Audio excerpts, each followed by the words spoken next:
मौसम की सूरत हाल से आपको अपडेट करेंगे। आपको बताएं कि कराची में सूरज कहर ढा रहा है, समुद्री हवाएं मुअत्तल हैं। महकमा मौसमियात के मुताबिक 23 अप्रैल तक हीट वेव का इम्कान बरकरार है।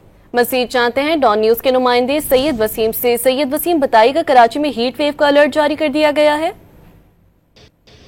जी बिल्कुल, दिन गुजरने के साथ साथ जो गर्मी की शिद्दत है वो बढ़ती चली जा रही है और इस मौसम में न सिर्फ इंसान बल्कि मैं आपको दिखाऊं तो ये जो परिंदे हैं ये भी जो है बेहाल हो चुके हैं और पानी के तलाश में इधर से उधर जो है वो इधर से उधर जाते दिखाई दे रहे हैं। और जहाँ पर इनके जो पार्क के अंदर ये कूंडे रखे हुए हैं मट्टी के, इसमें जहाँ पर इनको पानी दिख रहा है वहाँ पर ये जाकर पानी ना सिर्फ पीते हैं बल्कि अपने जिस्म पर भी डालते हैं ताकि गर्मी की शिद्दत से बच सकें।